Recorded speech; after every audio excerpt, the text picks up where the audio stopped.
with you. I don't give a fuck how many times we get it, we bump heads. That's real. You make me mad. I'm in love with you. Don't down with me. I need you. Man, so people saying Memphis rapper Fast Cash C Money just passed away. For the people that don't recognize him, he had the viral song High Off Me that went viral. If I ain't tripping, I think that's his biggest song, but he sadly just passed away. Big Boogie just slipped up and revealed that C Money might have been sacrificed. And who did he point the finger at? None other than his label boss, Yo Gotti. Boogie is done protecting CMG and Yo Gotti. He made that clear when he exposed the real reason why C Money got unalived and who stands to gain from his death. Boogie didn't just expose CMG's inner workings. He started a firestorm that's now threatening to burn down everything Yo Gotti and his label stand for. The message is clear. CMG is going under. And Boogie doesn't plan to stick around long enough to find out what that looks like. But now everyone's wondering, was C Money's death just another hit in Memphis or the biggest betrayal inside CMG? Music. What happened? They just said my guy got killed. Music. This whole thing started when Big Boogie dropped a video on social media where he talked about making someone regret playing with him. It was one of those super short clips where he didn't show his face at all. But from his tone, it was obvious he wanted someone to get the message. How I feel right now? 100%. I don't with nobody. And I'm finna make everybody regret playing with me. At first, Big Boogie had fans scrambling to understand what he was saying. But things became clearer when he followed up with another cryptic message on his Instagram story. He wrote, "I'm focusing on my daughter, myself, and my career. I ain't letting nobody get in my way. It's going to be 2026. I'm changing day by day as a man. People barely ask me about my mental. I barely even talk to anybody now, and I don't care to. Everybody that ever played with me before made me this way. Today I'm focused because I see a bigger picture of my own life. Numb and grinding." He didn't mention Yo Gotti or C Money directly, but he didn't need to. The message was clear. Big Boogie was done.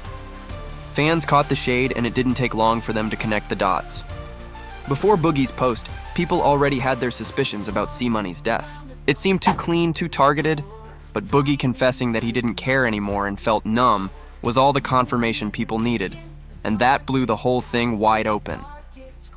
As most fans know, Fast Cash C Money was unalive during a shootout in the Fraser neighborhood of Memphis. At first, no one really knew what led to the incident. Everyone assumed it was just another case of senseless gun violence.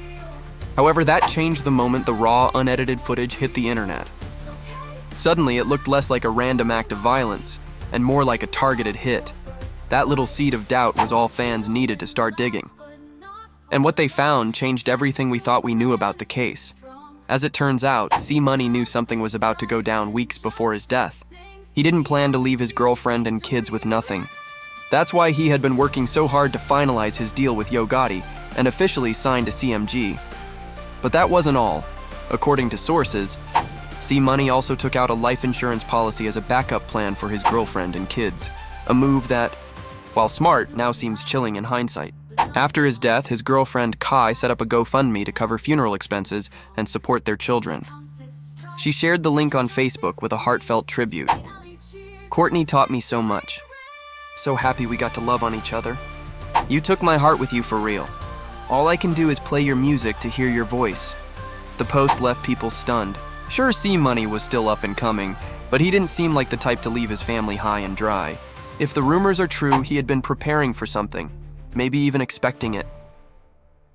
A leaked document containing parts of C Money's CMG contract went viral on Reddit just days after his death. It reportedly stated he was set to receive an unspecified payout from CMG upon his death, but that money vanished without a trace. To make matters worse, many expected Yo Gotti to step up for C Money's family, to post something, help financially or at least show support. But all they got was silence. No posts, no visits, no tributes, nothing. And that silence was enough to convince many that Yo Gotti might have sacrificed C Money for his own gain. For context, C Money had just signed to Yo Gotti's CMG label a day before he was killed. In the leaked footage, you can see him and his friends celebrating the new deal when a car pulled up and opened fire. According to police reports, several homes in the area were hit, yet somehow only C Money lost his life. Coincidence? Or was the shootout just a cover for a planned hit?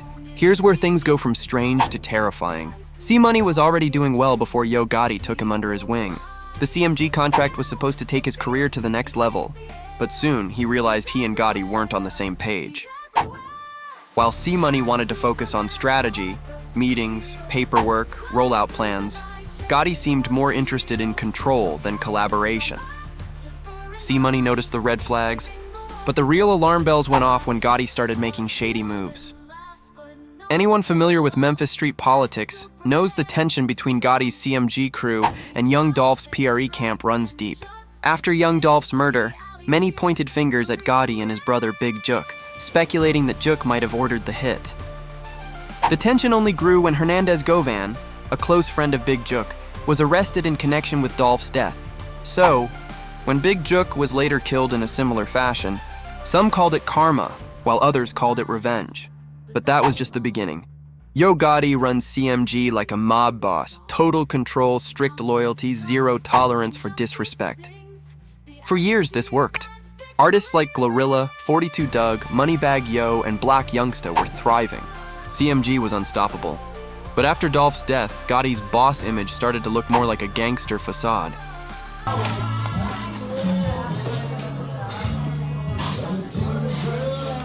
What happened, gang? They just said my got killed. One by one, CMG artists began falling off. Now, Glorilla is the only one really keeping the label's name alive, and that's not enough to sustain Gotti's empire. Desperate to shift the narrative, Gotti started moving in silence, posting less, and reportedly revising contracts behind the scenes. He wanted to cut ties with anyone who didn't fit the new image. Take Black Youngsta, for example, one of Gotti's most loyal soldiers, the muscle who handled things Gotti wouldn't touch himself. That kind of loyalty worked in the mob era, but now it's become a liability. So Gotti needed new blood, and that's where C-Money came in. Unfortunately, C-Money didn't realize Gotti's real plan. He wasn't looking for another artist. He was looking for an escape plan. And that's exactly what C-Money became. When news of C-Money's death broke, the entire CMG camp was shaken, but Big Boogie took it the hardest. His first post said it all. Coney Smith, Jesus brother, I'm hurt to my heart. My favorite rapper from day one. I'm hurt about you, boy. He didn't just mourn, he broke down. Boogie even canceled his birthday bash in Memphis, posting on Facebook, I'm straight on Memphis. Birthday bash canceled. You guys lame forever. He tagged C-Money and added a crying emoji. It was short, but it spoke volumes. To outsiders, it looked like a grieving friend trying to stay safe. But those who know how tense things are in the Memphis rap scene saw it as something else. Boogie laying low to avoid more bloodshed. Fans flooded his comments with support. Good idea, bro. You just saved people's lives.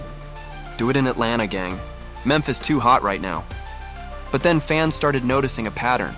Boogie kept dropping cryptic posts like, everybody gonna regret what they did and said. Watch this. Going silent is my final warning. At first, no one paid attention. But after C-Money's death, and Yo Gotti's eerie silence, those messages started to sound more like warnings than random thoughts. And just when it seemed things couldn't get darker, Stan G came through with a chilling statement. In a no-jumper interview, he warned Black Youngsta and the rest of CMG to watch their backs, claiming that Yo Gotti has no problem cutting people off, not just from the label, but from life itself. Texas boys, them folk got hit up. Them folk got hit up everywhere you go to, like the Fed watching it. You know what I'm talking about? He signed that boy over here, that boy ended up going to jail. So they watching that boy so close right now because they you know what I'm talking about? The case is in August. You know what I'm talking about? I talked to Govan. I did an interview with Hernandez Govan, the dude who said the whole supposed. That warning hit different, especially because it came while the whole crew was still mourning C-Money. Suddenly, all eyes shifted to Big Boogie, the only one bold enough to keep dropping hints and demanding answers. But here's the thing. If Yo Gotti really played a role in C-Money's death, what makes Boogie safe? His silence right now isn't protection, it's a countdown. And the scariest part? If Gotti is already looking for his next fall guy, Big Boogie might be walking straight into the same trap that C-Money never made it out of. So now, the question isn't whether C-Money was sacrificed, it's who's next.